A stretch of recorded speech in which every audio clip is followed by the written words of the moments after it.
सोचो जरा, एक इंसान जो पूरी जिंदगी काम करता है, हर सुबह ऑफिस जाता है और थकान के साथ वापस भी आता है, हर महीने सैलरी भी आती है, बट खर्चे इतने कि हवा की तरह चली भी जाती है। रिटायरमेंट तक ये इंसान बैंक की उधारी चुका रहा होता है। सुन के काफी डरावना लग रहा है ना, बट ये कोई फिल्म की स्क्रिप्ट नहीं है, ये है हजारों मिडिल क्लास इंडियन की रियलिटी। और अगर आपको ये लग रहा है ये प्रॉब्लम आपसे काफी ज्यादा दूर है तो आप गलत सोच रहे हो।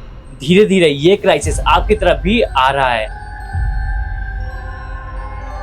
नेक्स्ट 20 to 25 ईयर्स अगर आपने समझदारी से प्लान नहीं किए तो आप भी इस ट्रैप का पार्ट बन सकते हो, और इस क्राइसिस का नाम है लाइफ टाइम डेब्ट।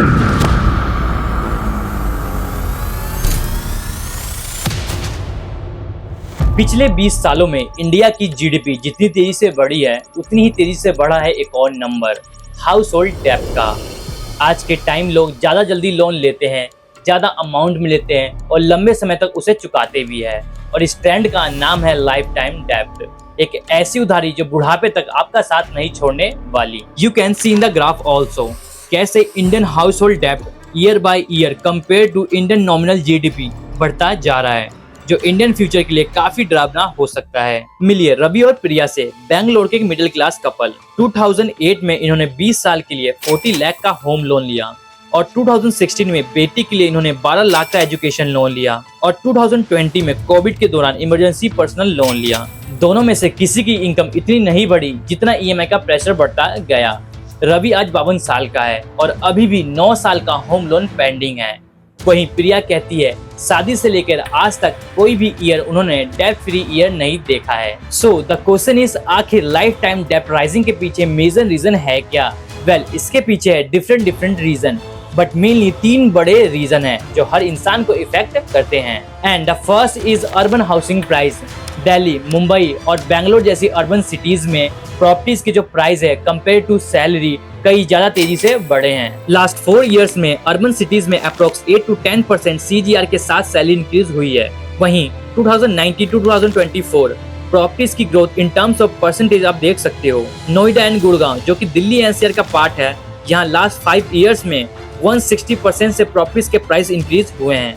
सो एक मिडिल क्लास कैसे विदाउट लोन यहाँ पे घर अफोर्ड करेगा? So let's move to second biggest expenditure जिसकी वजह से पेरेंट्स को लोन लेना पड़ रहा है, which is education. Private schools and coaching classes की जो फीस है वो आजकल इतनी महंगी हो चुकी है कि मिडिल क्लास विदाउट लोन उसे पे नहीं कर सकता। फिलहाल ही दिल्ली पब्लिक स्कूल में कुछ बच्चों को सिर्फ इसलिए बंद कर दिया गया बिकॉज उनके पेरेंट्स फीस पे नहीं कर पा रहे थे। और आखिर वो करते भी क्या? गवर्नमेंट स्कूल में वो अपने बच्चों को भेज नहीं सकते बिकॉज गवर्नमेंट स्कूल की हालत आपको पता ही है, कितना वर्ल्ड क्लास इंफ्रास्ट्रक्चर है और टीचर भी कितने कमाल के होते हैं।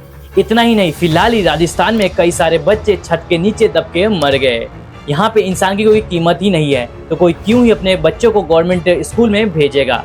इससे अच्छा लोन लेके प्राइवेट स्कूल में क्यों ना भेज दे। Okay, so let's move to third major problem which is the easy credit availability. जब से इंडिया में क्रेडिट कार्ड का कंसेप्ट आया है, असली मायनों में हम भारतीयों ने इसका यूज किया है।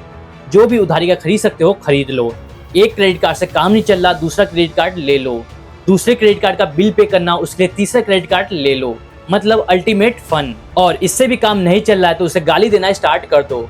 रूरल एरिया में तो बैंक वाले घर पैसा लेने आते हैं तो उनको मार के भगा दिया जाता है। तो इंडिया में क्रेडिट कार्ड के नाम पे ये सब चल रहा है। Digital landing apps, easy loan approval ने बोरोइंग को इतना इजी बना दिया है कि हर इंसान इसके लालच में फंसता जा रहा है। 2070 में ओनली 3 करोड़ लोग ही क्रेडिट कार्ड का यूज करते थे, जो 2025 में बढ़ के 10 करोड़ तक चला गया, और ईयर बाय ईयर ये बढ़ता ही जा रहा है। इकोनॉमिस्ट बोलते हैं अगर ये ट्रेंड चलता रहा तो इंडिया जापान स्टाइल डेब्ट ड्रैग फेस कर सकता है, यानी फैमिलीज को अपने खर्चे कम करने पड़ेंगे जिसकी वजह से इकोनॉमी स्लो हो सकती है। Well, at the end of the video I just want to say, कहीं प्रॉब्लम है तो कहीं सॉल्यूशन भी है। बचपन में हमने इकोनॉमिक्स में कंसेप्ट पढ़ा था, ह्यूमन बॉन्ड्स आर अनलिमिटेड। अगर इस कंसेप्ट को आप समझ लो तो आधी फाइनेंशियल प्रॉब्लम आपकी वैसे ही खत्म हो जाएगी। इसके अलावा स्कूल एंड कॉलेजेस पे फाइनेंशियल लिटरेसी लेके आनी पड़ेगी, इजी क्रेडिट कार्ड पे रेगुलेशन लेके आने पड़ेंगे। At a last saving and investment को प्रमोट करना पड़ेगा, क्योंकि डेब्ट अपने आप में बुरा नहीं होता, ये एक फाइनेंशियल टूल है। बट जब ये टूल आपकी लाइफ को कंट्रोल करने लगे तब ये ट्रैप बन जाता है। So that's all for today video. This kind of case study take lots of effort to make it, so please hit the subscribe button.